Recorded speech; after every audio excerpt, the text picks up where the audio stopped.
We thank the panel for the fruitful and important discussion on judiciary. And we continue the discussion on fighting corruption, namely about asset recovery and about fighting the legalization of illicit gain. Tatiana Shevchuk is here with us, with me, from Anti-Corruption Action Center. Tatiana, welcome. So, asset recovery. What exactly cases do you mean? What is the amount of assets that have been exported by previous people in power? You see, we only have approximate figures. We don't know for sure who and how much stole, because none of the cases have been referred to court yet. There are some projections. We know about the Lazarenko case. Mr. Lazarenko is a former prime minister of Ukraine, and he stole approximately $250 million, and this is a case in progress in the USA. So there is chance that Ukraine recovers this money. Now, Viktor Yanukovych, the infamous president, corrupt schemes amounted to $40 billion when he was in power. Theoretically, this money could be recovered. 40 billion is an exorbitant amount, obviously, and probably it could have been exaggerated, but $10 million could potentially be returned to Ukraine, and they can be used to ensure the prosperity of the citizens or to finance reform. Tatiana, why do you say approximate amount? Who failed to ascertain the exact numbers, or when this effort was initiated, who started looking into the cases? So, for the Lazarenko case, back in the day, it was not investigated by Ukrainians. It was by the Swiss and the American law enforcement. In Ukraine, it was politicized, and as new people came to power, it faded into oblivion. The focus has never been about asset recovery. The debate was about fighting corruption, but it was politicized. Now, after 2014, when Ukrainians realized the sheer scale of embezzlement, when they saw the residence Mejahiria and the lifestyle of Yanukovych and his associates, there was a big call for justice. So recovering illicit proceeds became a big topic. There was an attempt after 2014 to actually reshuffle the law enforcement and the judiciary system so as to reclaim these assets for Ukrainians and to make sure that justice is served. This was a way to address the desire of Ukrainians to punish all the perpetrators. Tatiana, could you give us an idea of where we are now in fighting corruption? Back in 2014, we realized that the law enforcement, the way it was back then, is incapable of quick review, is incapable of administering justice. This is how the idea of the so-called anti-corruption architecture was envisaged. Special Anti-Corruption Prosecution Office and Anti-Corruption Bureau were established. Investigations started, and then they relegated the case in the courts where the cases were stuck.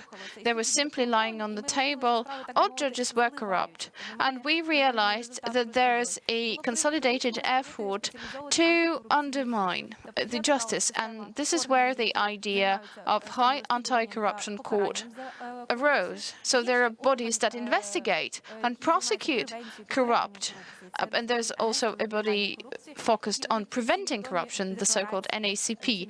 They verify the asset declarations by public officials, publicly available on the internet. And also an asset recovery agency, or ARMA, was created. It takes everything found by the Anti-Corruption Bureau and then duly transfers it to the government. But recovering assets and illicit process is actually a long story, and probably it calls for international cooperation. What legal instruments are available for recovering these assets from other countries? You have a point. It takes years. And the problem is not only with the law enforcement. But the thing is that these investigations are indeed very complicated, because the perpetrators and crooks know how to conceal those assets abroad, how to transform them in various luxury items such as yachts or property. And hence the international cooperation is crucial. Coordinating law enforcement of different countries is crucial too. In 2014, after the Revolution of Dignity, it was of big help that our international partners imposed targeted sanctions against former officials, thus freezing their assets. So, okay, the assets are frozen, but when will Ukraine get them? What should happen so that we can return these funds to the state budgets and actually use it for the benefit of Ukraine? Ukraine must do its homework to its fullest. The architecture is in place. The legislation facilitating its work is in place. Then what we must do is not to create obstacles for these authorities, ensure independence of the Bureau and the SAPO.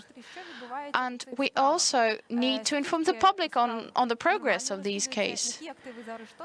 What assets have been seized? What assets can be returned to the Ukrainian budget? Oh, that sounds like a comprehensive homework to do. Today we have a special dedicated panel that is called Investigating Cross-Border Corruption and actually recovering illicit gains. And we expect the director of the National Anti-Corruption Bureau of Ukraine, Artem Sitnik, to join the panel. And now we have a short presentation to show you.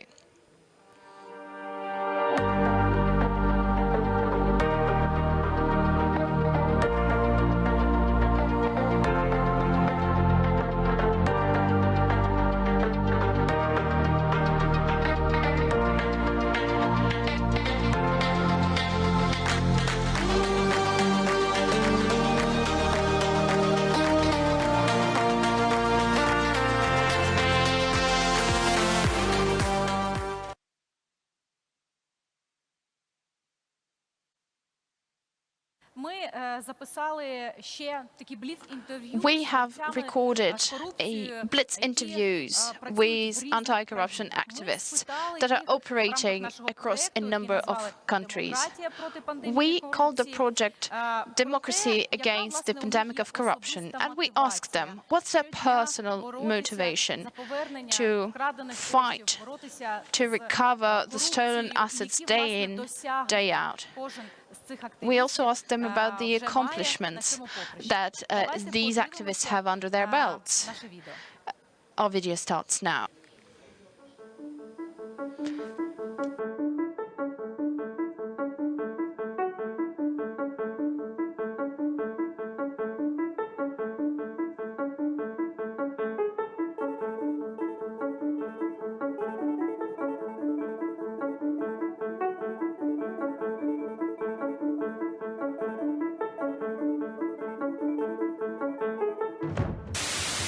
Байден – это, знаете как, аферист и коррупционер мирового масштаба, который фальсифицировал выборы в Америке и фактически через подконтрольные СМИ формировал свою позицию. Most NATO and EU members are on the side of Hitler and killed 8 million Ukrainians. Tell me, are they your brothers?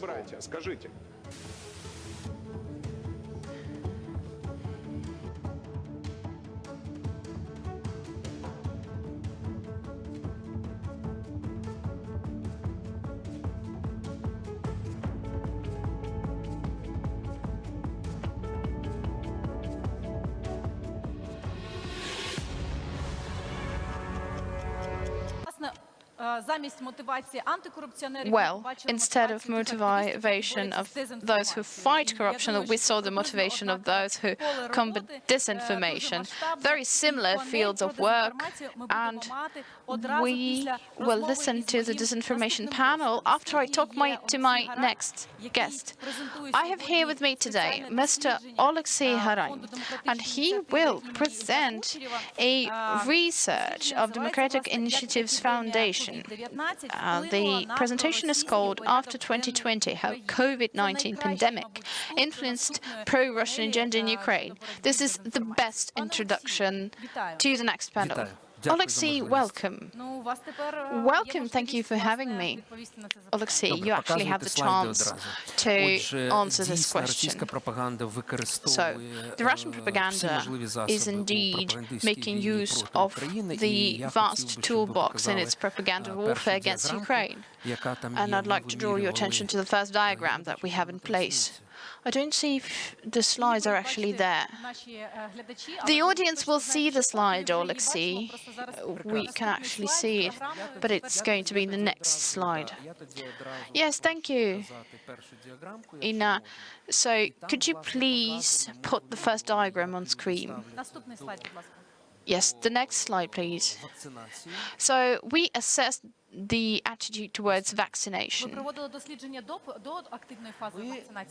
Have you carried out the research before the vaccination process was rolled out? We measured it across different times, this February, last autumn, and in April, respectively. Oh, there you see the slides. So, orange line there stands for 29%. People who don't believe in vaccines' efficiency. This is almost 30%. Another almost 20% don't have faith in Ukrainian healthcare system. And this is a reason for our major concern. Yes, this is the February data. And obviously the Russian propaganda is trying to build on that. The next figure is here. So the attitude towards different vaccines. Positive and negative mentions in the media relating to different vaccines.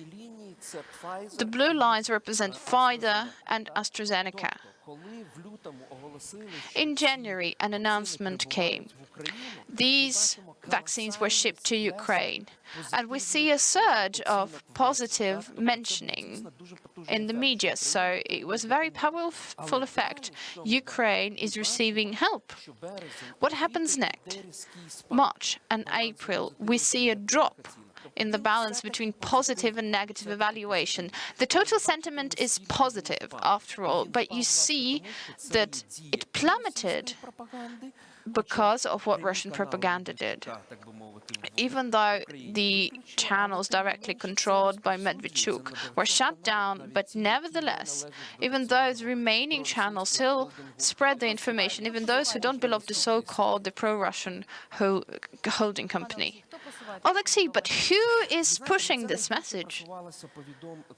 Well, you know, mostly it was pushed by Medvedchuk companies who have been shut down now.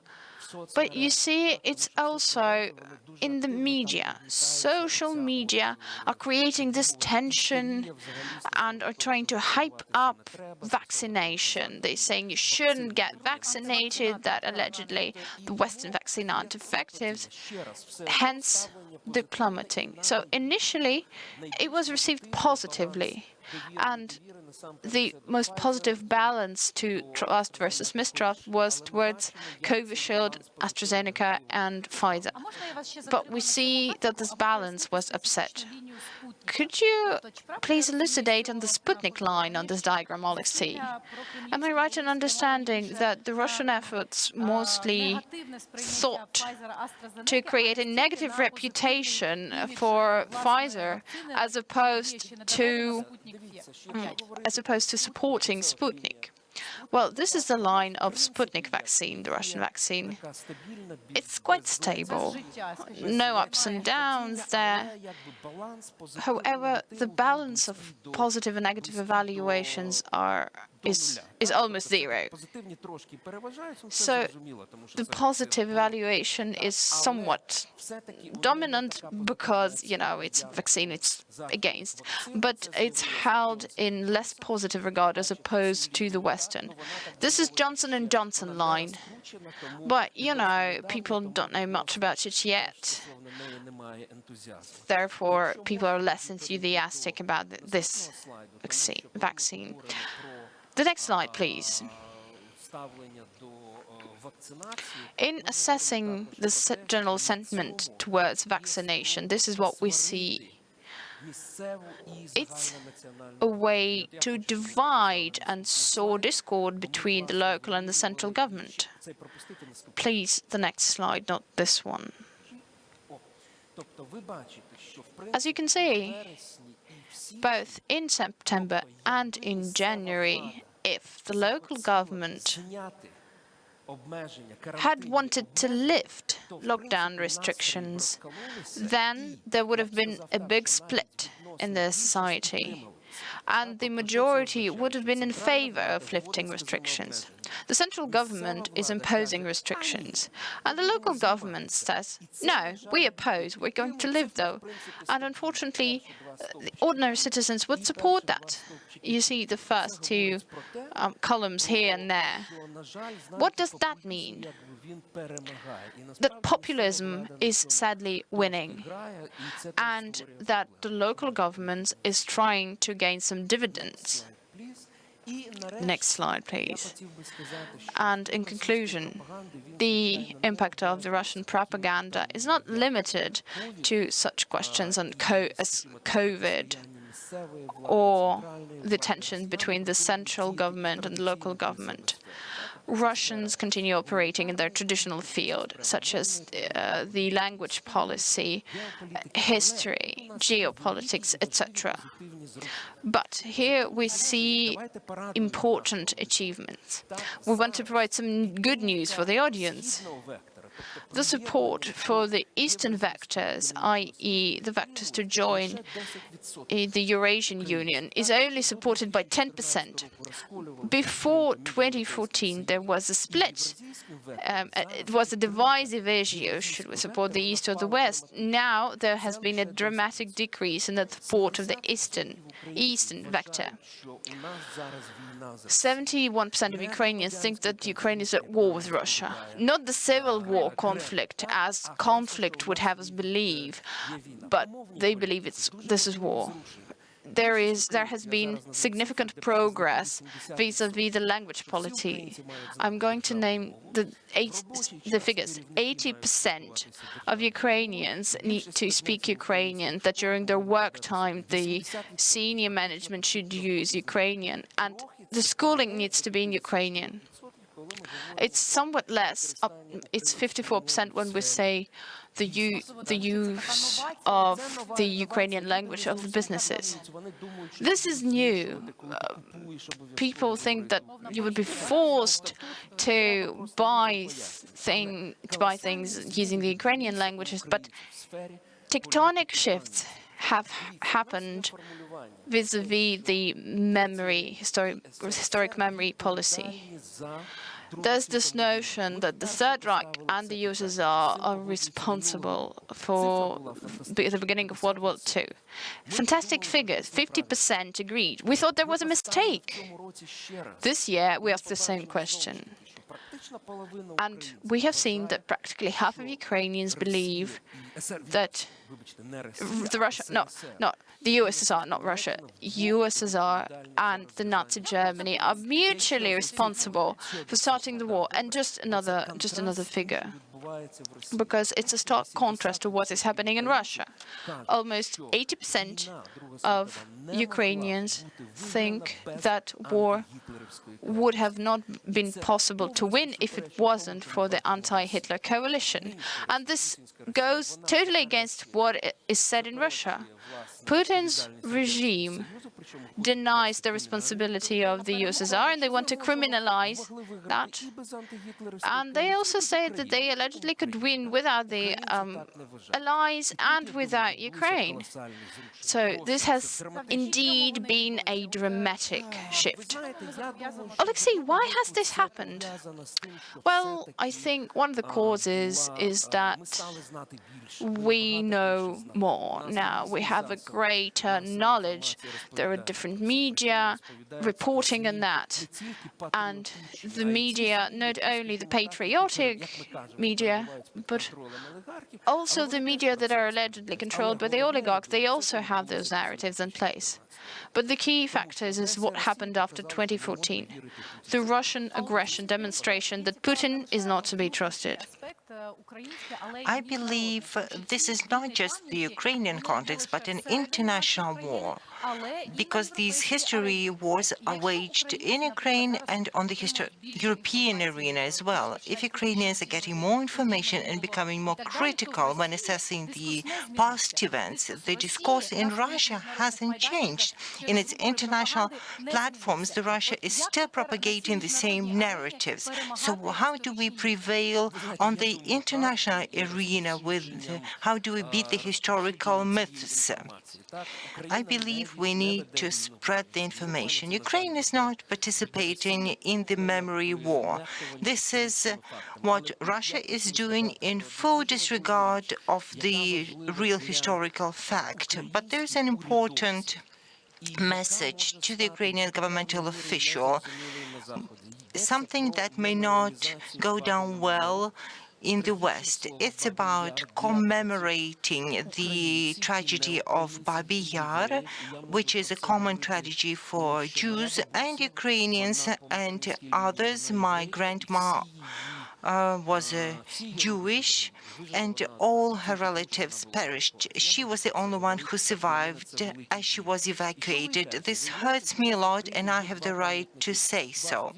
There are two ways to commemorating the Babi Yar in Ukraine. One developed by the State Academic Institute of History, supported by the experts, Ukrainian and Jews alike, and the second, which is a so-called private project, which is promoted by 3 Russian oligarchs, which we have not seen, but they have already started an illegal construction, and they're building on a cemetery, they're building on the bones, which is prohibited by the Jewish laws and just by humane laws. The construction is conducted illegally, and I would like to use this opportunity to attract the attention of the Kyiv mayor and the Kyiv city administration to the problem.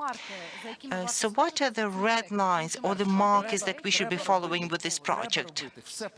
We need to follow the law unwaveringly, and the president has supported the private project. He appointed the head of the working group, a person from his secretariat, who refused to meet the people advocating the public project. So my first beseech to the president and to the government, why don't you give the developers a chance to present it? And secondly, when we are building such a tragic memorial in a national reserve law, we have to do so consistently with the national law, and the government should hold the majority shareholding. It shouldn't belong to the Russian oligarchs, but it should be owned by the Ukrainian state. So, as far as I know, we should be using the supervisory councils as a way to monitor. We need to have a public steering committee to monitor the project. Russia is going to use it for its narrative. Any development around Babi Yar will be used to discredit the role of Ukrainians in World War II or the role of Ukrainians these days, saying, oh, they don't want to commemorate the Babi Yar tragedy, and they want to misappropriate. It's a tragedy for the Jewish people and for the many other nationals who perished in Babi Yar. It's a global problem, and if this discourse can attract attention to the issue in good time, perhaps we can prevail by explaining. The time is limited. The tragedy which happened in late September is approaching fast, and those private builders are racing ahead with the construction is done illegally in disregard of the Ukrainian laws and public opinion. The calls on the government to create an urgent council for the public project could include the representatives of the private project too, and our request to President Zelensky to support the initiative instead of appointing one project implemented by Russian oligarchs. Going back to the issue of disinformation and building a bridge into the following detailed panel to follow our conversation, I'd like to pose you a question. How would you What flagrant myths would you identify that are propagated by Russia against Ukraine, both modern Ukraine and Ukraine as part of the Soviet Union? Well, they would say that we are nationalists, fascists, and anti-Semites. Let me, I can see it, your words quoted on the media. Well, apart from Israel, we can fully rebut the myth that we are anti-Semites. We need to talk about the complexity of World War II. It's no easy narrative, but it's doable. There's a good generation of analysts and historians who can really sort it out. In the laboratory of journalists, together with our British colleagues, Peter Pomerantsev and Internews Ukraine, we conducted our own study. How do we transition from the memory to a constructive dialogue about history? And let me make a small teaser for the next panel. As I'm sure is going to be brought up during the next panel, we should talk why these myths go down into the values held by Ukrainians and how do we see ourselves in this context. I'd like to thank Olexiy Haran for his data, for sharing the good news with us. I'd like to thank you now and bring in the moderator for the next panel. Oksana Romaniuk, I'm giving you the floor.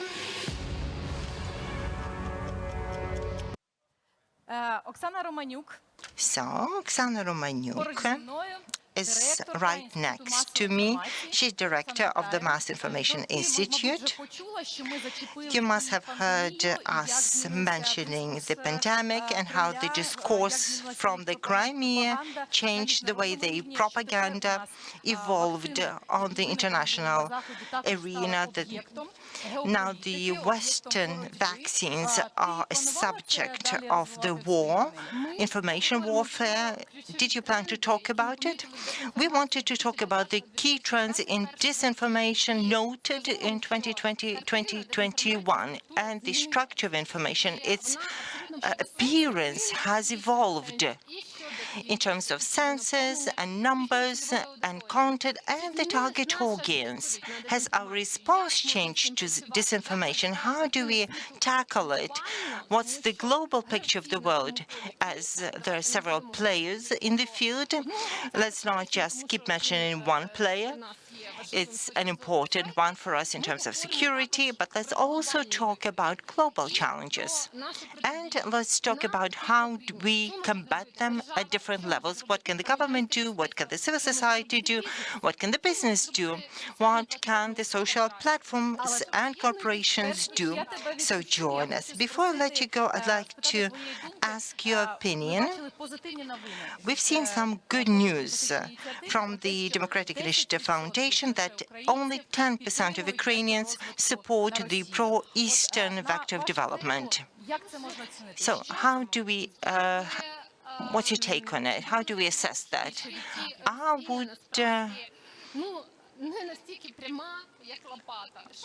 wouldn't be so straightforward in this.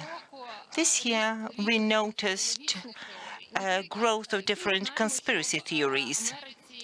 We all know that the US and the West had a popular conspiracy theory canon. There are some equivalents of that in Ukraine, too. More about it at the panel.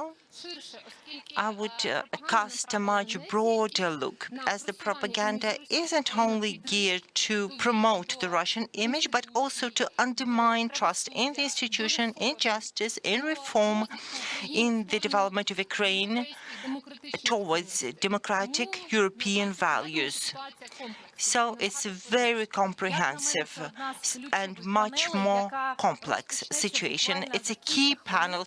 In just a few seconds, I wanted us to go back and to see the answers of the activists combating corruption in different countries and to learn what drives them and what achievements they hold dear, why they dedicate their lives to strengthening democracy by fighting corruption. And looking forward to the disinformation in just a few minutes. The best description of Russian information that I know is this quote from Black Sabbath: "Death and hatred to mankind, poisoning their brainwashed minds. Russia tries to find or even create breaking points in societies.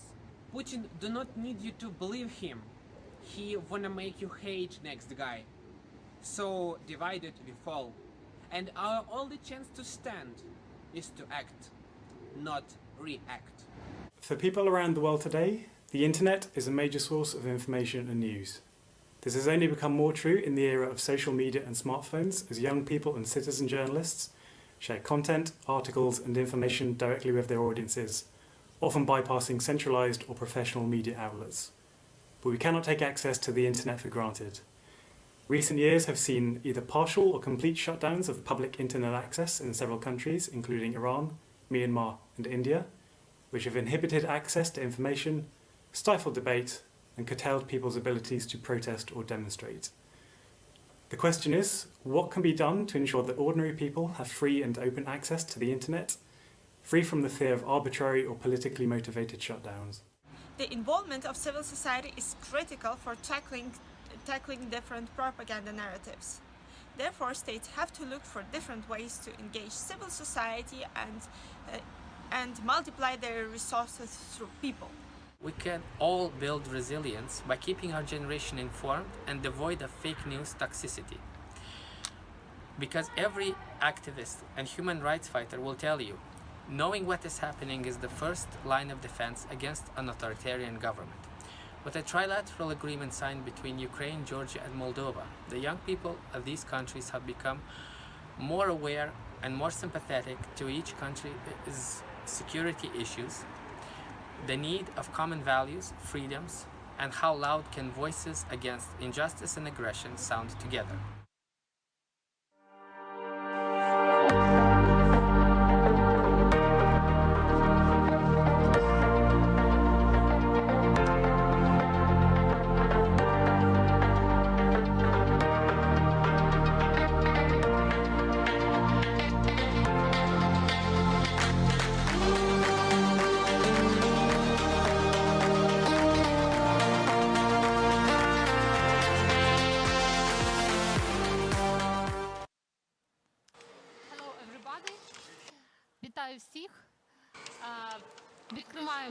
So let's open a very important panel on disinformation and new trends in disinformation that we noted this year.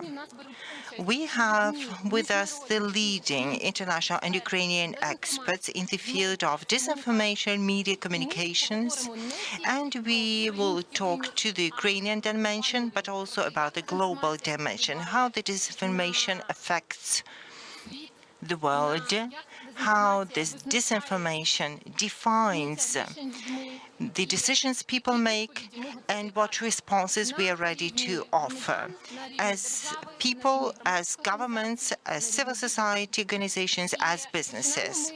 Let us start the panel by presenting a video presenting a research conducted by the Ukrainian civil society organizations on the key trends in disinformation.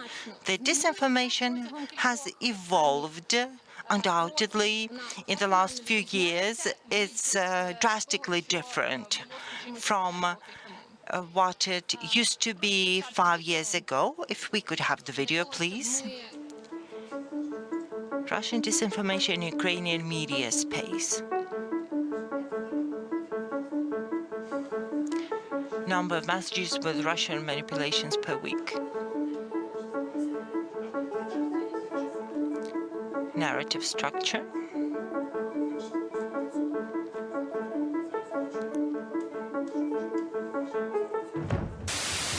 Байден – это, знаете как, аферист и коррупционер мирового масштаба, который фальсифицировал выборы в Америке и фактически через подконтрольные СМИ формировал свою позицию победы.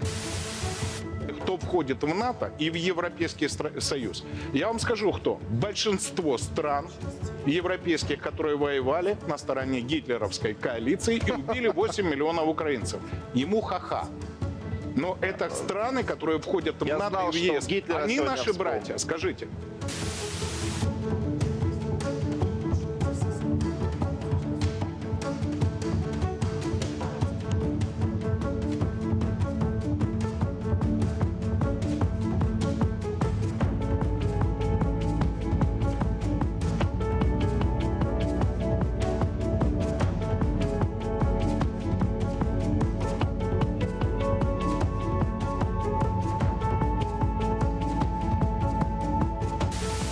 При Байдені Україна буде більше лежати під Штатами, чим при Трампі? С преступной террористической организацией. Почему? Потому что подобные действия и подобные условия – это условия террористов.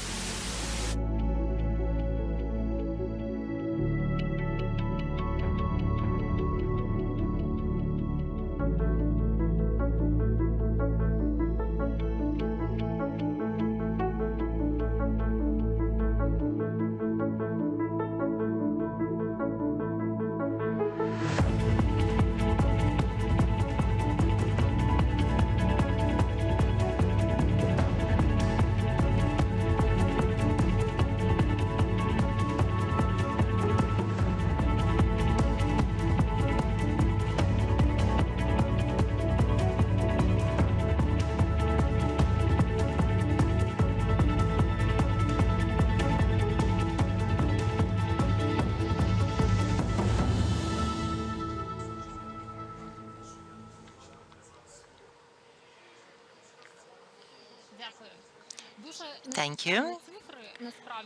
Amazing numbers.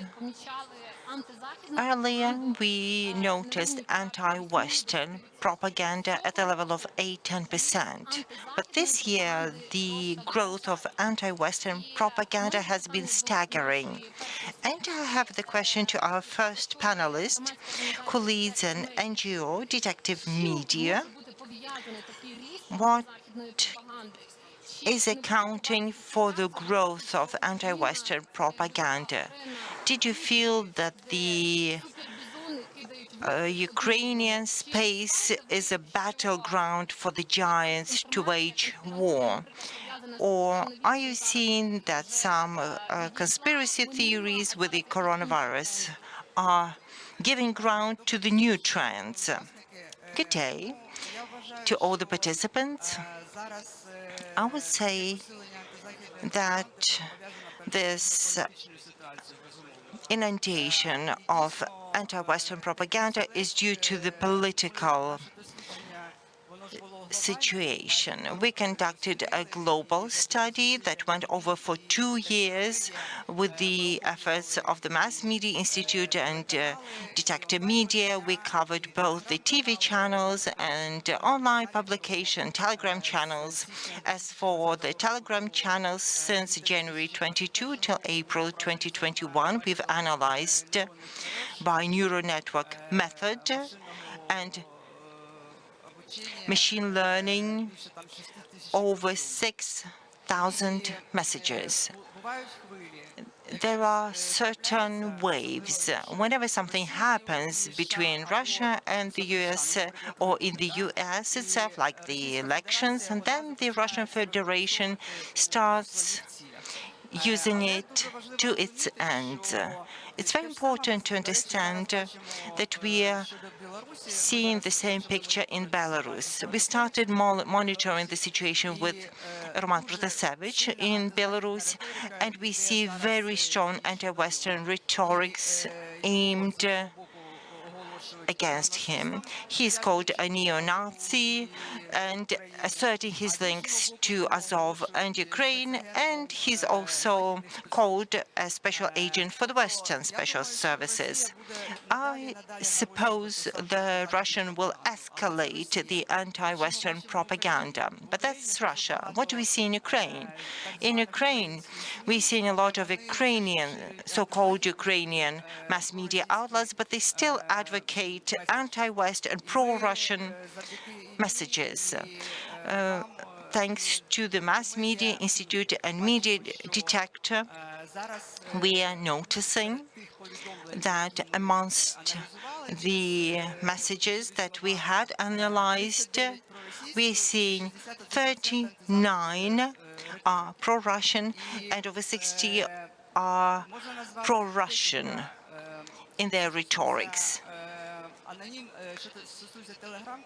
As for the Telegram channel, the anonymous messages prevail, but there is something important we noticed, that the anonymous channels pump more anti-Western pro-Russian rhetorics, but the degree of tension is higher with those who are not anonymous and have claimed themselves, like Tanya Polinska, Ukraina.ru, Buzhansky, Max Nazarov, Vesti.ua, etc. Strangely, the anti-Western rhetorics is yielded by the representatives of government of the Servant of the People Party, MPs. Interestingly, when the Medvedchuk TV outlets were shut down, we're seeing a certain de-escalation in the spread of propaganda as the viewing of the channels has dropped. The same for the websites. Now on YouTube, there's only Pershing Nezalezhny TV channel, but it's all transitioning into the online space. To say that propaganda is on the decline would be wrong. It's just moving online, and a lot of Ukrainians, politicians and TV anchors are doing the same. Same for oligarchical channels, a TV channel called Nash, owned by an unknown person. Officially, it's owned by Muraev, but de facto, we see money from different sources there. We've seen in the news that Muraev, the owner of TV channel, is making certain statements, and some representatives of the governing party would also offer anti-Western messages to us. And they would wage their attacks against Biden, Blinken, other representatives of the new U.S. presidential administration, the International Monetary Fund, NATO. We see an increasingly greater attempt to give off the West as an enemy and not an ally to the Ukrainians. When the Russian propaganda before was pretty straightforward, aiming to support and advocate what Russia was doing, now we are seeing that they are now pushing conspiracy theories. So they're not just advocating the pro-Russian or Russian policies, but are instead spreading rumors that Ukraine is governed by some foreign subjects. And that is very consistent what we're seeing on the global arena. But before I go to the global arena, I'd like to give the floor to Peter Pomerantsev, who is the senior fellow of the Johns Hopkins University and the director of the Arena Initiative. So these conspiracy theories, do they take root with the people? Are they accepted? If you could have the video first, please. As we're waiting for the video,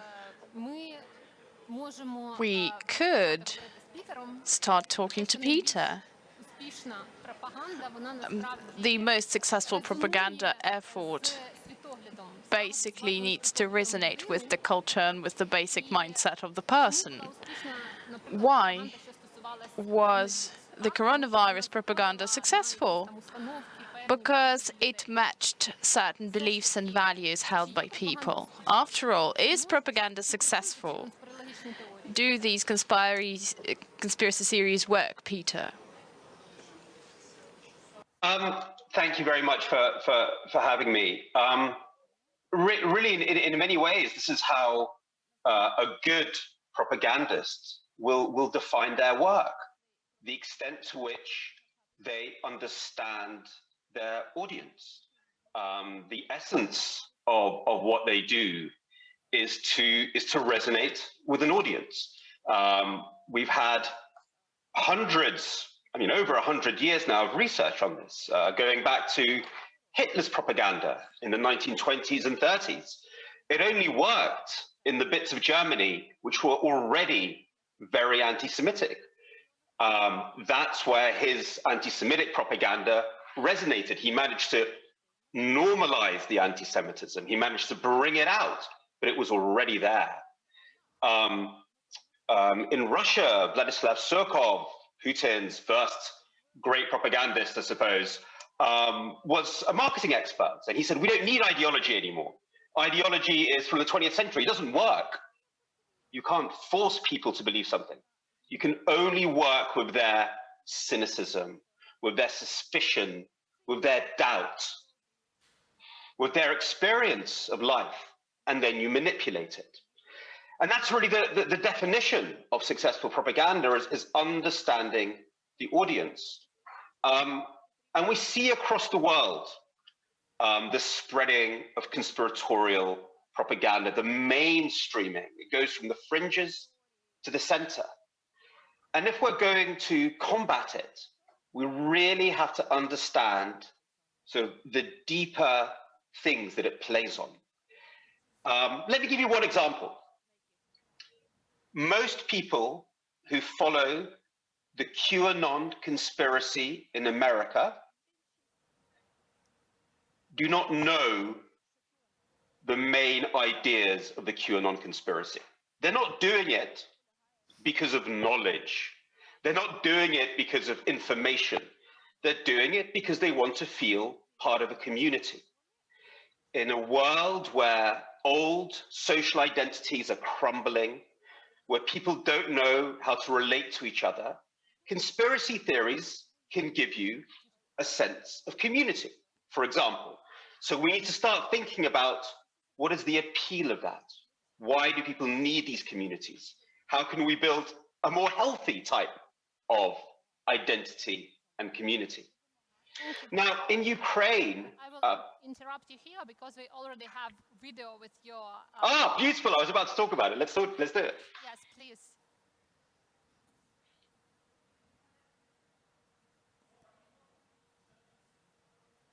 And the video starts. Great.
interesting. I think we all have an impression probably that propaganda has become smarter, yes? That it is more complicated, not that straightforward that it used to be. But how to measure it and how to deal with it, because we have seen conspiracy theories spread through YouTube channels in different regions of Ukraine. And, well, situation is complicated, but at the same time, it's interesting for researchers. So, Peter, how do you think, what can be done with this? So I mean, to be clear, ARENA is not just about research. We do research, and then we work with journalists in many countries to do something about it. So we're very geared towards uniting research and creative content production. That's what we think about. So the research isn't just pure research, but I do think we have to understand why people are drawn to these narratives. So just taking the case of this research in Ukraine, a lot of the people who believe these narratives that we just heard about Sorosiata, about the IMF taking away people's land, I mean, you're much more likely to believe these things if you watched the channels of Viktor Medvedchuk. You're almost twice as likely to believe. You're also almost twice as likely to believe them if you vote for the opposition bloc. So we kind of expect that. You know, that is a world which is already very suspicious of the West, where the identity is often, if not pro-Russian, then open to Russian narratives. So we'd expect that. What's scary and alarming about these narratives is that they're also leaving that space, and they're also relatively popular among people in Western Ukraine, especially rural Western Ukraine, people who consider themselves very much against the Kremlin. Now that's interesting. So we need to think about why.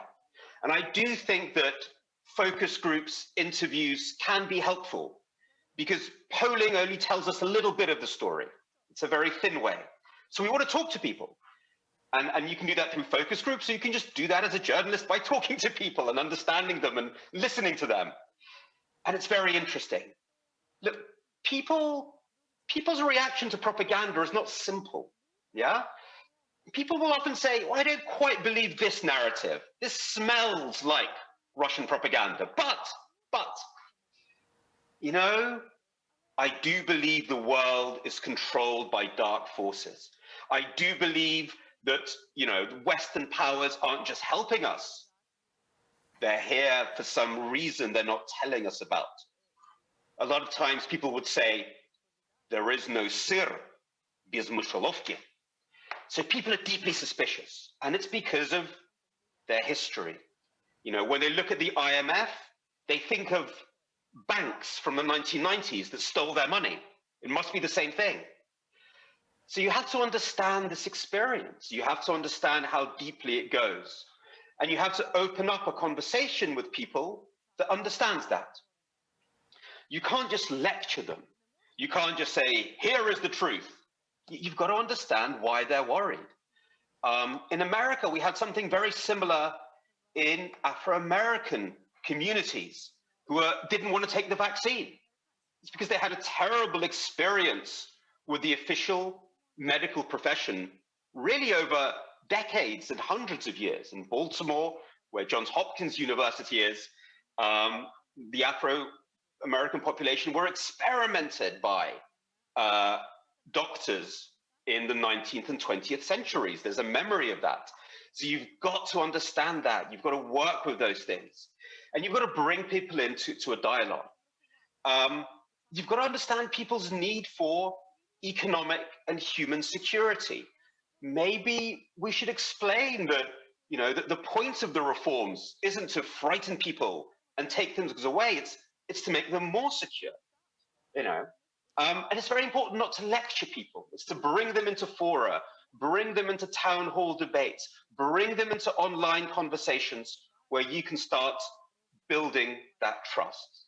I mean, I don't want to talk for too long, but this is a challenge that we face everywhere in the world. And it's a systemic challenge. The idea that a good journalist can come on at 7 p.m. and say, this is the truth, listen to us, that world is gone. There is too much information out there to think that can win. The metaphor of a marketplace of ideas, that the best ideas will somehow magically rise to the top, that metaphor does not work. We live in a world where we need a new type of journalism, journalism based around engagement, around bringing people into newsrooms, around creating spaces where we talk and listen to them, about offering solutions to the challenges they face, a journalism which is almost a service for people rather than just lecturing down at them. And we need to bring that in. I think we need to urgently introduce that in Ukraine. Thank you, Peter. And it's a very interesting point to talk about the combination of all these factors. I mean that people feel insecure, there is a lot of information, and really the quality journalism is very hard to detect. I mean, for ordinary people, they don't know. There are plenty of different media who to believe, and there are plenty of global players at the so-called disinformation market. We have been talking about Russia, but there is also another player which also is like investing a lot of efforts. What about China? Was its disinformation evolving? Has it evolved somehow over the several recent years? We have here at our panel David Shullman, Senior Advisor at the International Republican Institute, who is one of the best experts on the global disinformation, and he can tell us about China and its disinformation. Well, thanks very much. I appreciate being here.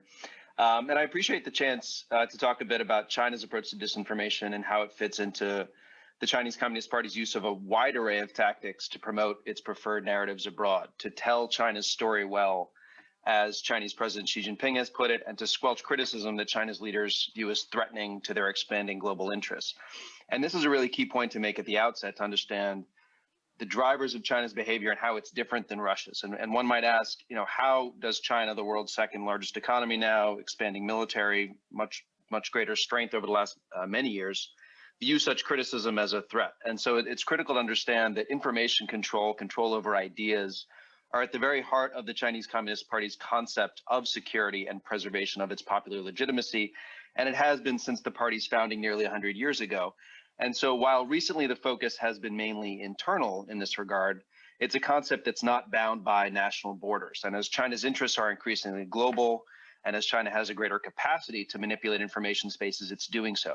And it's doing so to cultivate the image of a benevolent rising great power, to smooth the path for China's rise to global leadership, to be welcomed rather than criticized by Western democracies, which China perceives as trying to use control over narratives to prevent the emergence of a peer competitor in China. China wants to grab that global megaphone out of the hands of countries like the United States and use it to shape discourse about China. The COVID era has upended all of this. And so with the emergence of this global pandemic in China and the simultaneous mounting of global awareness about China's human rights abuses at home, most notably the ongoing genocide in Xinjiang, Beijing took emergency action to address what it saw as its worst public relations and reputational crisis globally since the Tiananmen Square massacre. So as a result, we've seen China really taking a big step in its employment of disinformation abroad. China, of course, has long used disinformation domestically. In recent years, we've seen an aggressive use of disinformation in Hong Kong and Taiwan. But in the last year and a half, China's demonstrated a newfound willingness to create and amplify disinformation abroad with the goal of discrediting narratives that go against Beijing's messaging aims. So, for instance, disinformation and conspiracy theories to sow confusion about the origins of the pandemic, to distract from a focus on China's inability to contain it in Wuhan and calls for investigations there, or a disinformation campaign about the effectiveness of Western vaccines to distract from negative reports about Chinese-made vaccines. These sorts of disinformation efforts are new for China, and thus they're significant on their own, but they're even more concerning viewed in the context of a ramped-up propaganda campaign, which may not be strictly disinformation, but manipulates information to discredit Beijing's critics and shift focus from China's problems. In the last year, we've seen China repeatedly employing propaganda on social media, amplified through an army of bots and other tactics, to highlight Western democracy's problems of systemic racism, their struggles to deal with the pandemic, their failure to help other countries with their responses to the pandemic, as evidence that it's hypocritical for them to then criticize China about its own issues around COVID and Hong Kong and Xinjiang and what have you. And these efforts on social media are a new element of a much broader effort to manipulate information, not only globally, but within the growing number of countries within where China has strategic interests. So as part of this, China has spent billions of dollars to expand its official propaganda outlets globally. It's also expanded efforts to shape local media reporting on China. So this is through content exchanges where you have official propaganda inserted in local media, journalist trainings who are trying to encourage local journalists to write positively about China, investment in cash-strapped media that allows potentially for censorship on China-related news, and a whole host of other different techniques. So all combined, these efforts to manipulate content combine to ensure a lack of objective information in countries, not only about China, but also about the activities that China takes in any given individual country that undermine democratic accountability. And so this includes the sort of corruption and elite capture that are inherent really to investments that China makes through the Belt and Road Initiative. And so this is obviously really critical in the context of the subject of this conference. Lastly, I just want to note that the manipulation of information that's occurring online, that is the digital content layer, is just one aspect of China's growing technological influence in countries. So China's role in everything from information communications technology infrastructure, cables, wires, 5G, ICT hardware, and also apps and platforms is already amplifying the reach of China's propaganda and presents Beijing with significant amounts of leverage over countries that might want to push back on China's increasing aggressive information manipulation efforts. And that leverage only looks set to increase as more countries adapt Chinese tech and standards. And you also have countries modeling policy and normative and legal approaches off of China's, whether it's cybersecurity laws, adopting elements of China's Great Firewall to control the internet. And China's content moderation tools are becoming a really big business and could spread Chinese-style censorship around the world, allowing all sorts of regimes to filter out political content that they don't like. So in closing, I'll say perhaps just as important for the future of democracy is the content that China itself is pushing are these tools that are helping illiberal leaning governments more easily to control their own information spaces in the same way that China does, and use Chinese technology and learn from China to more easily deploy their own disinformation to censor inconvenient political content and to move us further toward a world of separate information ecosystems where ruling governments are able to determine the nature of truth in their own spaces. Thank you, David. Very interesting. And using this opportunity, I want to say hello to Ukrainian journalists who travel and write rosy materials about the beautiful life in China and hashing up all the situation with human rights, democratic development, etc.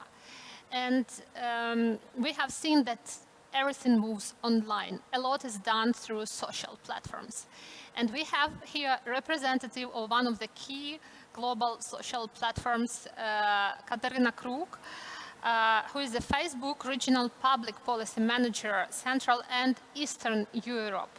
Katerina, how social platforms respond to this disinformation?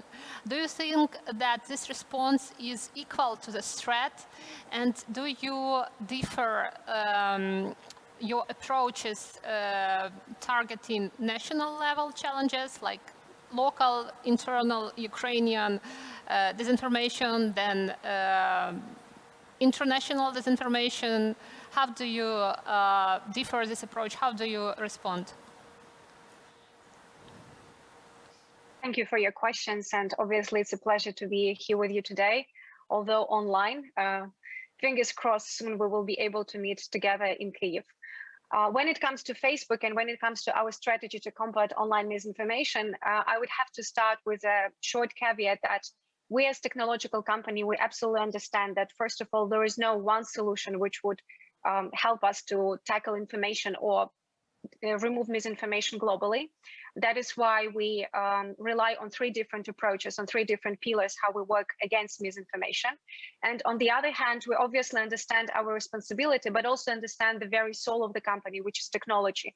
And fighting misinformation and manipulations quite often is about expertise, meaning that technological companies, big tech players, Facebook obviously being one of them, can't provide the solution to the problem itself, because of the very way the misinformation is crafted. It is being brought by different pieces of different narratives, sometimes, as Peter mentioned, bringing on fears, and that is why you need to know the local context very well in order to be able to tackle it. But when it comes to Facebook's strategy, it relies on three main pillars. First of all, removing, reducing, and informing. We remove all the information which goes against our community standards, and one of the community standards is about removing information which can cause health problems or offline harm. And obviously, this is a huge policy approach that we've been doing for more than a year in the context of global pandemic. And in this context, we have been working very closely with WHO, but also with all leading health organizations around the globe to address not only the fake news and misinformation around the story itself, but also the conspiracy theories which are just traveling around the globe. And we really see the global bench, which is being shared in all the different countries, no matter which region they are representing. But also what is important to understand in the context of misinformation, it's not always just the information itself, it's also infrastructure, how to share it. Meaning we are talking about the fake accounts. And this also goes against Facebook community standards. And every single day, we remove around 1 million fake accounts at the moment of their creation. And obviously later I will be talking about the so-called troll accounts, basically which aren't created by the machine, but you have real people behind them which conceive their identity and which obviously hide their purpose. And there is very interesting also angle to Ukrainian story and obviously how we take the regional aspect into the account. When it comes to reducing the distribution of the information, this is an incredibly huge amount of work that we've been doing over the years, and this is still very much developing story because we do understand that the techniques are obviously changing. And also, obviously, we try and test the policies that we create to make sure that they really fit the situation and they can provide as much impact as possible. Obviously, we can remove only a very little fraction of the misinformation under our community standards, but there is a huge amount of manipulation, bad content, bad journalism, which still is circulating online. And this is exactly the moment where we as technological company can't assess whether this information is manipulative, how manipulative it is. And this is why we have created a global program of third-party fact-checking. And Ukraine is one of our countries where we run this program with 2 local partners for more than a year. On the global perspective, we have 80 partners covering more than 60 languages around the world. And this is how the way this program is working is that we provide our partners with a special tool in which they can provide their own signals and obviously the articles they see, but also we engage our artificial intelligence and we collect information that our users have reported as potentially false. And also we use all the different signals that, for example, would be helping us to establish whether this information is potentially false. Our fact checkers, they rate this information and they provide the rating. And this is this rating actually influences our algorithm and influences the way we distribute news in the news feed. Just to put it very simple, the more manipulative the news is, the less people will see it. So basically, we're hiding it down in the news feed. So one should try very hard in order to find this piece of information. And obviously, we also apply misinformation labels, warning signals, provide context information, but I will talk about it a bit later in the information piece. Now, when it comes to demoting information and working with fact checkers, it is important to understand that it's one thing working against the information itself. Another thing is tackling the bad actors who have been sharing it. That is why we have special policies which are addressing the bad actors which are repeatedly sharing the misinformation. And we do understand that they have some specific intentions behind it, be it financial motivation, be it political motivation, be it geopolitical one. So for many years, we had a policy against pages and groups. For those who have been engaged in sharing misinformation constantly, the distribution of their posts obviously has been significantly limited, and they would use the ability to monetize or run ads. But a few days ago, I do believe it was last week, we have also strengthened this policy against the individual contributors. So even people who are using Signal profiles and who have been sharing misinformation constantly or repeatedly, they will also face the same penalty as pages and groups, meaning that all of their posts will be shown to the less audiences in the newsfeed. So this is also one of the examples how we evolve over time, and obviously how we change our policies and our approaches. And with informing people, I already mentioned that the labels, which are incredibly effective. This is the question that we receive in many countries. Why aren't you removing misinformation at all? First of all, Facebook is not the entire internet. It doesn't mean that if we remove the misinformation on our platform, people won't be able to see it somewhere else. That is why we go in the direction of informing people and educating them and providing them with context and basically arming them against the misinformation. But when it comes to labels, we have checked it last year over the 50 million pieces of content, and in 95% of cases, people weren't clicking through.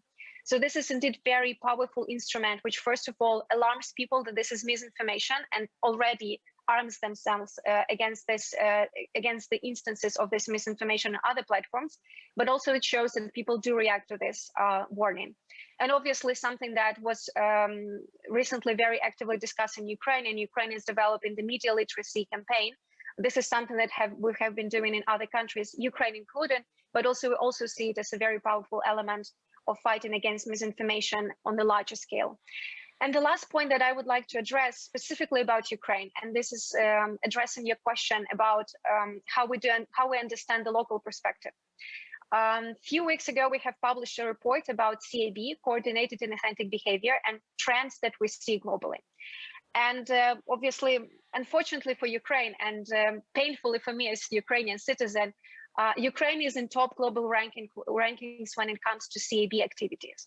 So basically, first of all, we have been able to confirm based on our findings and based on the networks that we have removed that Ukraine is indeed targeted by Russia a lot, or by the networks which are originated in non-government controlled territories in Ukraine. However, Ukraine has another significant problem, being domestic networks, which are quite often, and most of the cases, tied to political parties, public figures, or PR agencies. And the significant thing that would be also interesting in the context of the corruption and the wider topics of this conference is that Ukrainian domestic networks have huge spendings. One of the networks that we took down spent more than $1.5 million in ads. One of the political parties' networks that we took down spent more than $200,000. This is huge amounts of money. And obviously the question that probably should be raised in Ukraine is, first of all, where they are coming from and why political parties, first of all, aren't reporting those spendings. We have created transparency tools when it comes to political advertising, and obviously we're showing this kind of work in the context of the CAB, because the networks which are used by political parties in most of the cases are used against their political opponents. So this is the way how we all come together into this concept that misinformation quite often is tied, maybe not specifically to corruption directly, but definitely to shady interests, to shady money, and lack of transparency. Thank you, Katerina. I absolutely agree that misinformation is very directly connected to corruption. And this is why we do need demonopolization, deoligarchization of the media sphere. We need transparent and competent regulation of media sphere. We need media reforms to combat it. And it's really, I think, not pleasant for Ukrainian citizens to see Ukraine among the top 5 countries in the world where the disinformation is really very widespread. And I'm happy to see here Katerina, and I have a big question to YouTube policies, which is very closed and very weak in terms of responding to disinformation. I would like to see next year at this panel representative of YouTube as well as we see here representative of Facebook. And is this disinformation, we have seen that it really challenges global democracies. But is it really successful? Maybe we overestimated David. Stulik, how do you think? David is head of Eastern European program at the European Values Center for Security Policy, Czech Republic. And he's one of the best experts in this foreign policy, disinformation, and media sphere. How do you think, David, we have seen these different aspects, different players, different responses to the disinformation. Are they really successful? Доброго дня. Good day. I believe they are successful, if only short time, and they aren't always effective. Now I would like to share a more positive story with you, because I have a sentiment that the experts in Ukraine are often limited and torturing themselves by focusing on the negative dimensions of disinformation. And I would like to do the contrary. I would like to focus, if subjectively, on the positive. The first thing I wanted to say is that it's not true that Ukraine is losing out in the information warfare. To the contrary, it's winning in the information war. You can ask any European in Europe today whether Ukraine is a fascist country, if it's a junta. No, the Europeans would not have that impression. We should never generalize. Surely there would be people who would hold that belief, but they're a minority. The next point I wanted to make is that even the European institutions and the EU use a notion called aggression of Russia against Ukraine. Let me tell you how difficult it was in 2014 to persuade the colleagues from Brussels that Russia is a direct aggressor against Ukraine. That was a major undertaking, but we see that this narrative is very different from the Russian one, being about the civilian conflict, has become mainstream, even in the discourse and statements of the key European institutions. And now I'd like to focus on two key factors. First is the time, and the second is the audience. The time is on our side. The time is doing the fact-checking, is doing the reality-checking. When you can check the narratives, you can test the disinformation propagated by Russia or China. The second factor is the audience. We shouldn't think that the European audience is a dumb one. They can think critically as well. They can also assess facts about what's happening in Ukraine and around Russia. And their assessment and critical thinking also come into play, and they are in favor of the objective truth and objective facts.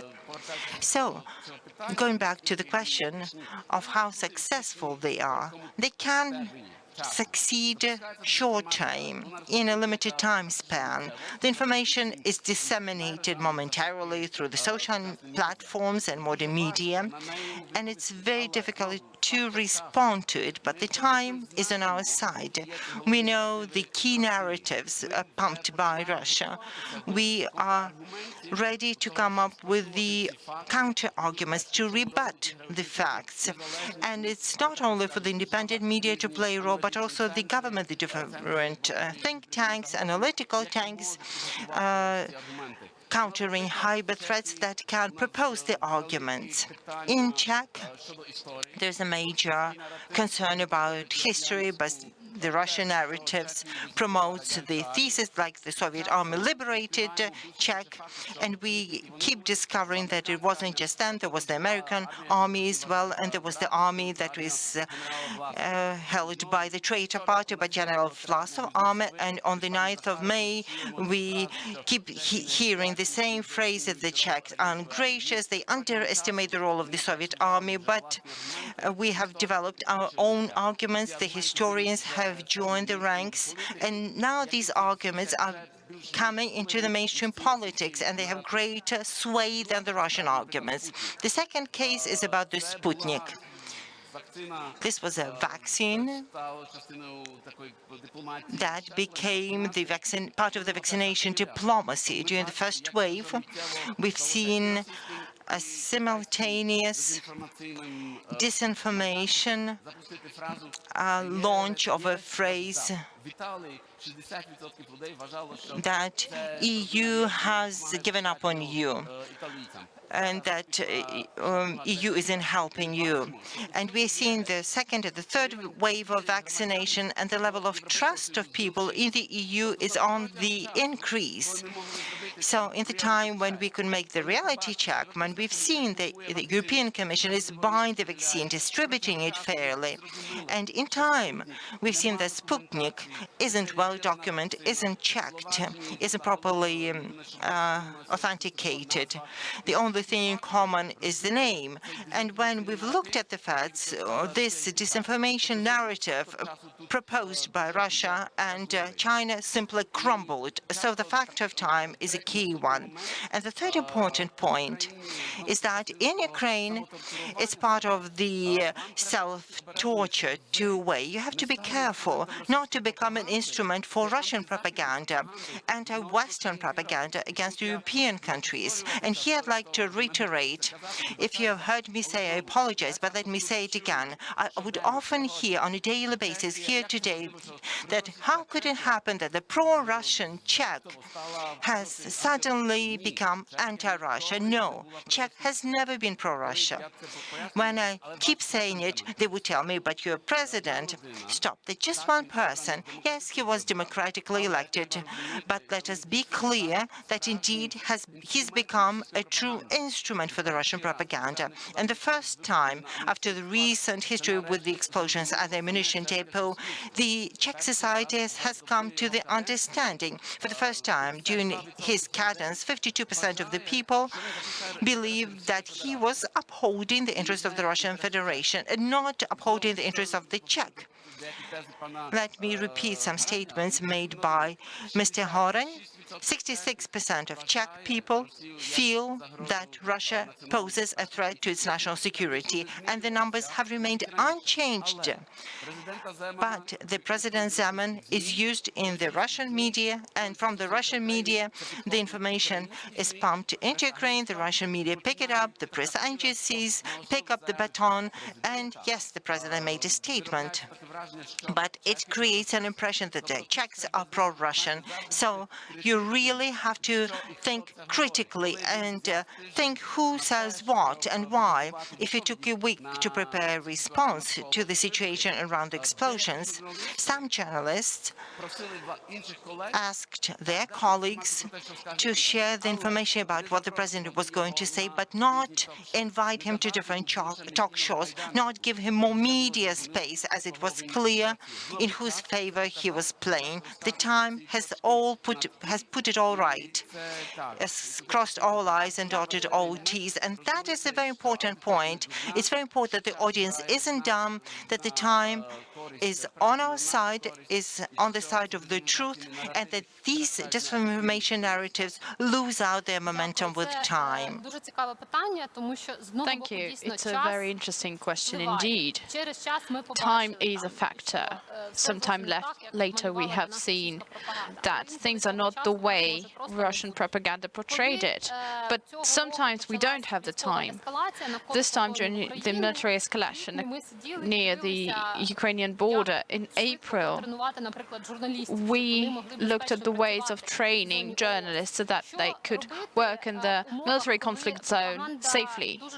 What do you do if the propaganda narrative is quickly transformed when propaganda resonates with what is happening in the world and it injects ever more new topics undermining trust to reform, faith in democracy, faith in the partnership with the Western institutions? I give the floor to Lyubov Tsybulska, head of the Center of Strategic Communication and Information Security in Ukraine, that was created this year in Ukraine in the Ministry of Information Policy.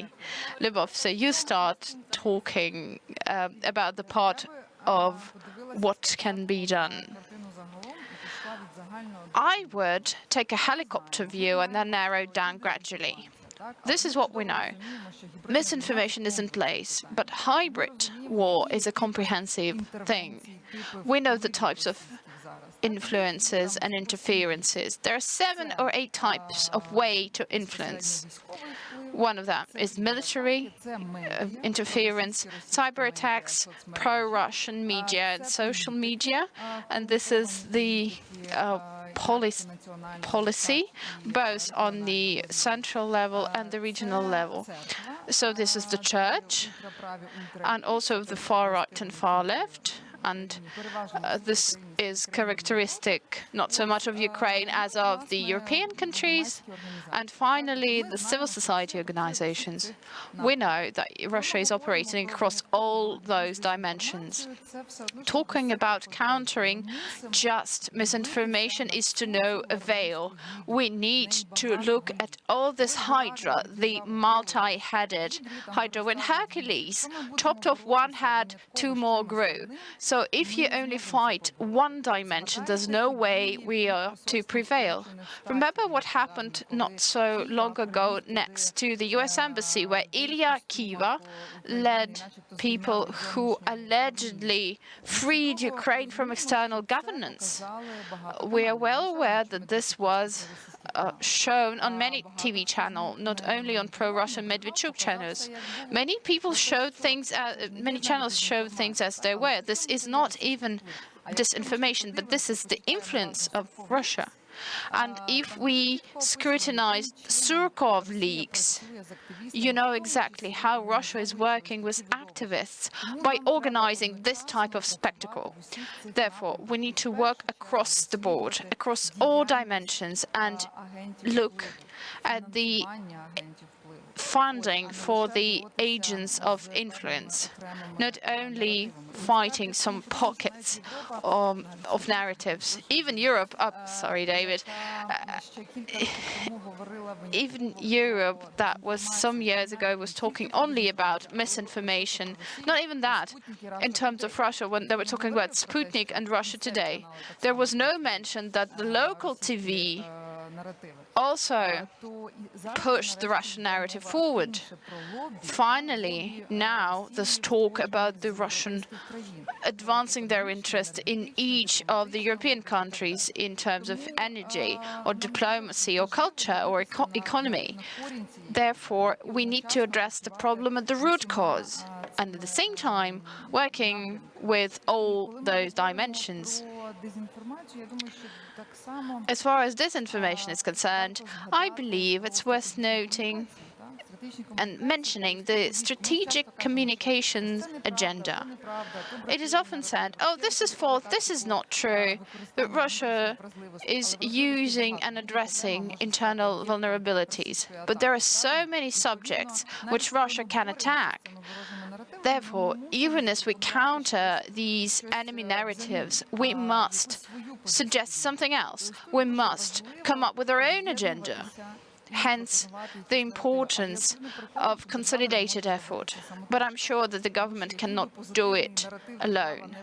No matter what positive narrative the government comes up, unless it's picked up and supported and upheld by the media and the citizens, it will never succeed. What is good news to me is that over the last year, these organizations that research disinformation, propaganda, stand together in Ukraine. A group was created under the Ministry of Foreign Affairs.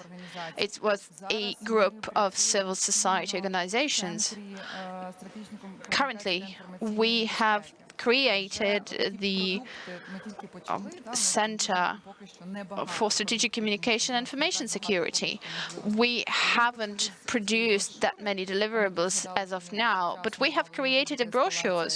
But then we were aware that escalation is possible and that the citizens are not ready for that in terms of information preparation. So now we're putting together a leaflet for Ukrainian citizens. What do you do in case of war? What do you do in case of emergency? One of the benefits of this leaflets is that it has this section on information space, on the do and do nots in the information space, and we developed it jointly with the civil society groups.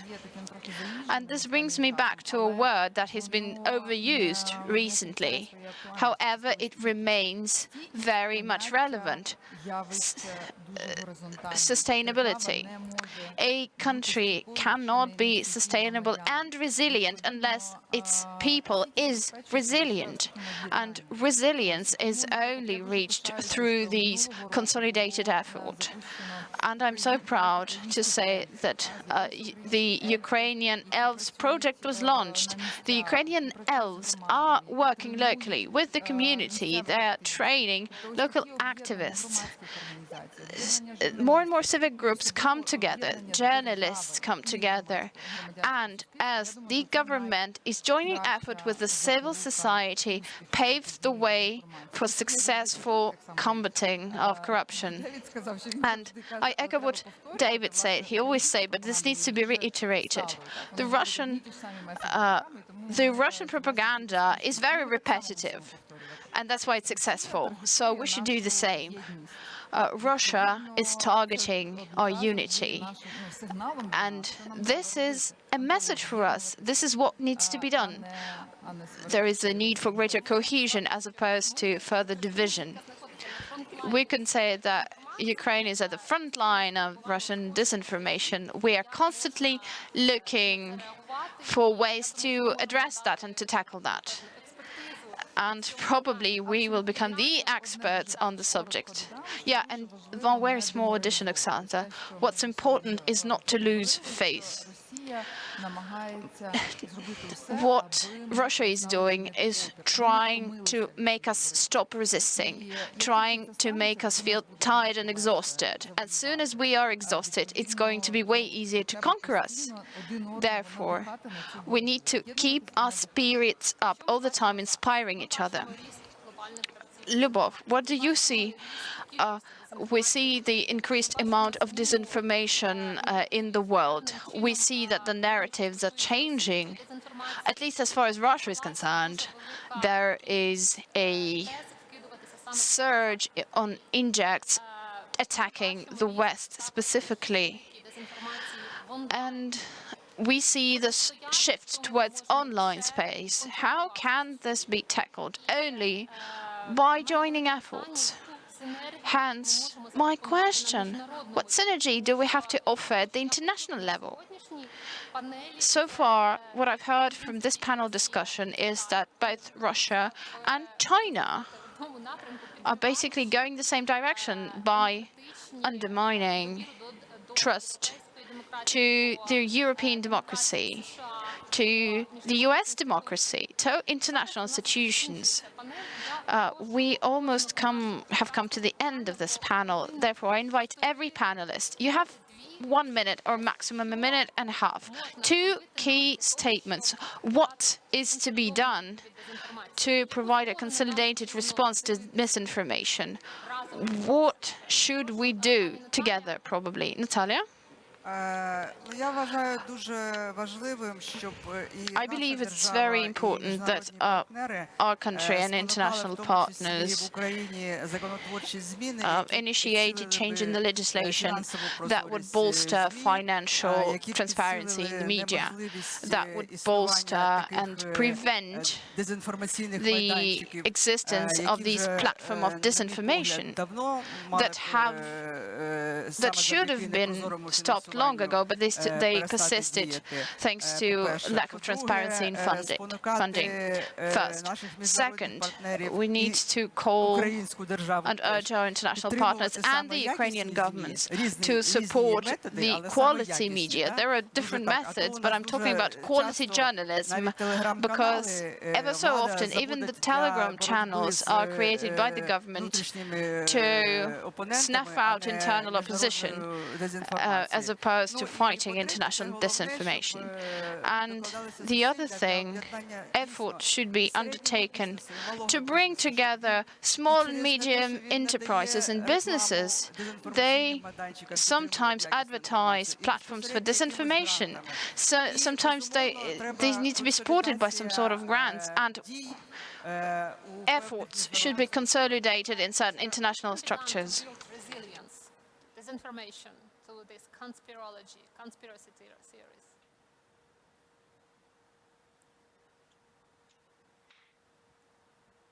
Yes. Can you hear us?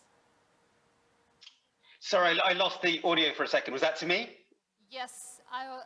Please, very short, what can be done to build resilience to this disinformation?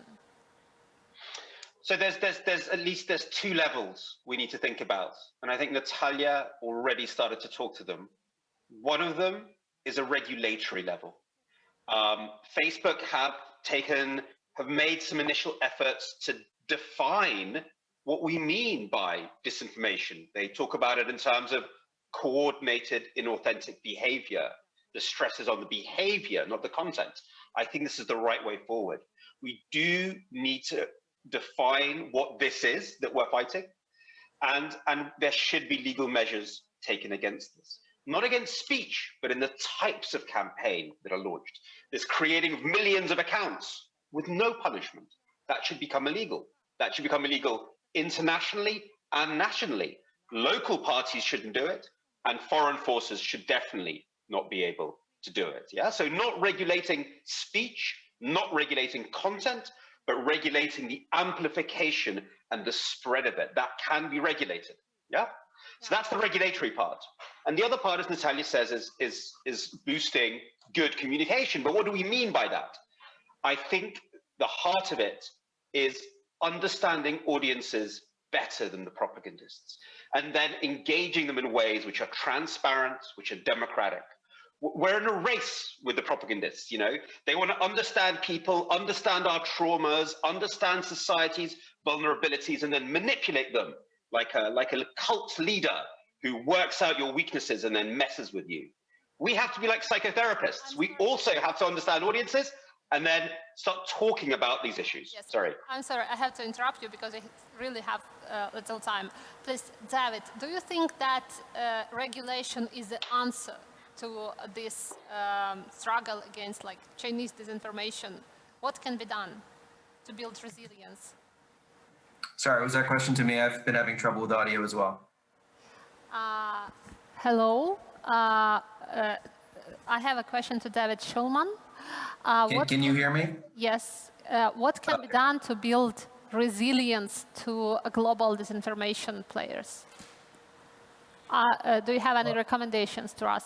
Just very short. Sure. Yeah. I mean, I'm sorry, I lost audio for a few minutes, so I don't want to repeat what's already been said. But I would just say in the China space in particular, because it is different the way in which China is going about information operations generally, and because China's drivers are different than Russia's and other actors, it's really important for folks in individual countries to understand and have an understanding of how the Chinese Communist Party operates and how it seeks to shape the information space in countries and globally. And so I think that's number one, is making sure that we build up the level of understanding in countries about how China operates. You can see in countries where there is a significant level of understanding around the Chinese Communist Party, in places like the Czech Republic, in places like Australia, and certainly in places like Taiwan, there is a better level of resilience against what China is trying to do in the information space in those countries, because there are people who are ready to identify what China's doing and to expose it.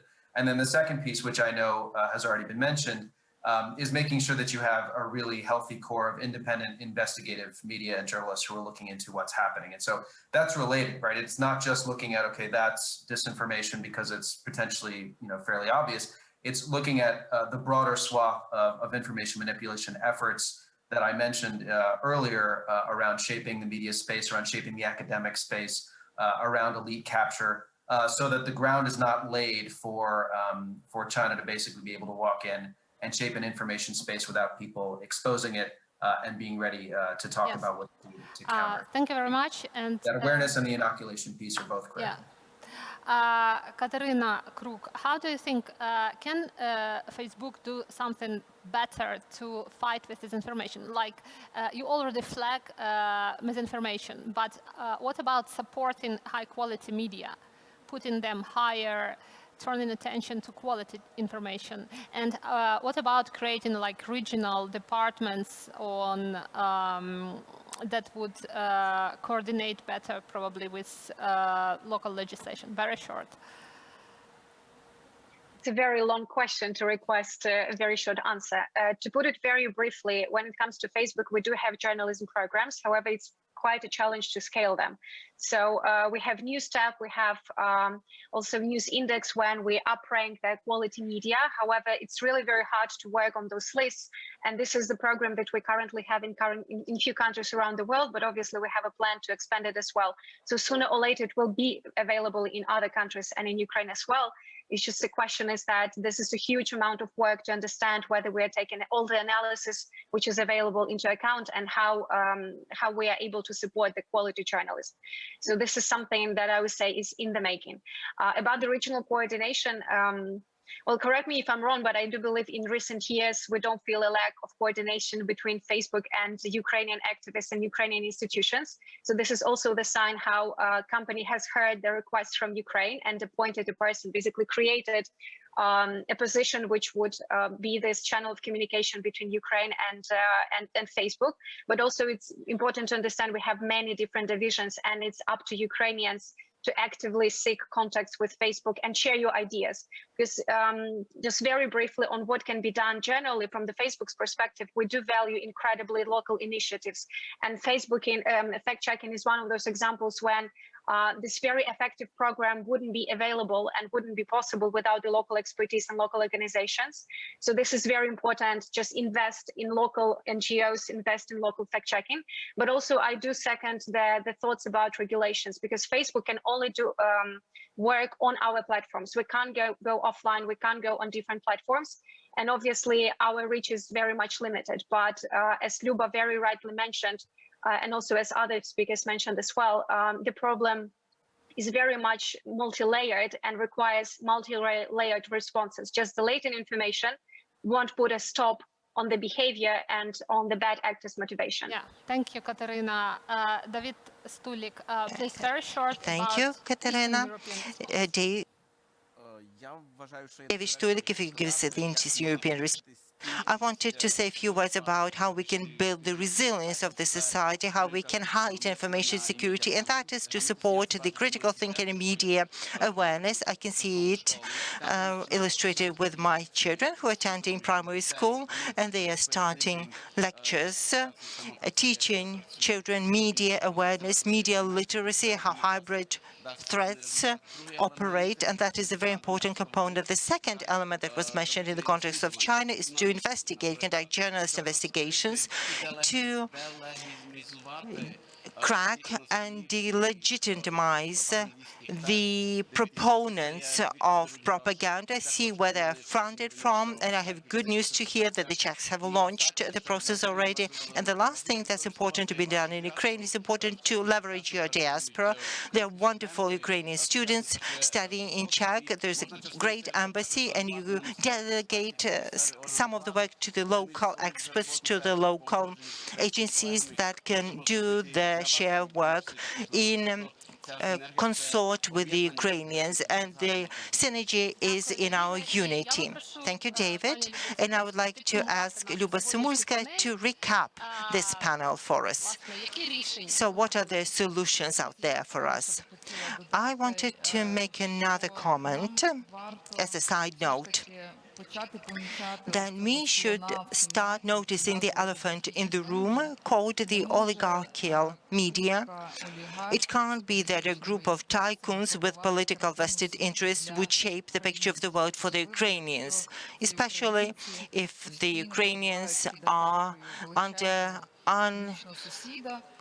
stopping attack of the Russian neighbor as they pave their way into Europe. So we need to be focusing on this topic. We shouldn't tolerate the fact. Secondly, talking about our joint response, about what do we do so that we stand with the West in it. No one wants to appear weak. It's not right, evolutionary, or want to side with the strong ones. So it's important for Ukraine to learn to show off its strengths and to reform our vulnerabilities and weaknesses. Talking of our strengths, we've gained unprecedented expertise in so many areas, and it's important not to denigrate ourselves, but instead show off our strengths, and then the West will join our ranks and protect us. Thank you, Lyuba, and thanks all the participants of the panel and our viewers today. Let's pull our ranks and stand united as we combat disinformation.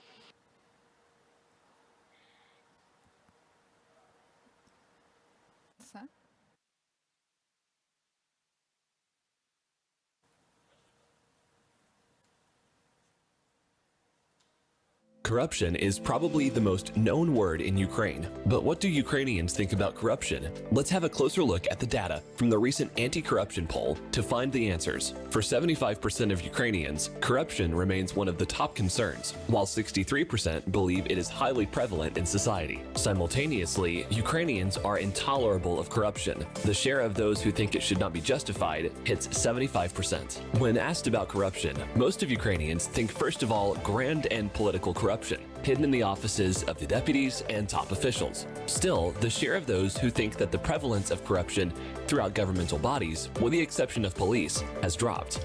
But in real life, the share of those who admitted to have faced corruption personally during the previous 12 months fell to 16%. COVID and less contact among people oust traditional person-official interactions. Across the country, experiences of corruption differ from oblast to oblast. Only in 7 oblasts, respondents reported increased levels of corruption, while the rest claimed the same or lower levels. Who has the will to overcome corruption? Citizens, media, and NGOs. However, many are discouraged as they feel anti-corruption fatigue and think their efforts are futile.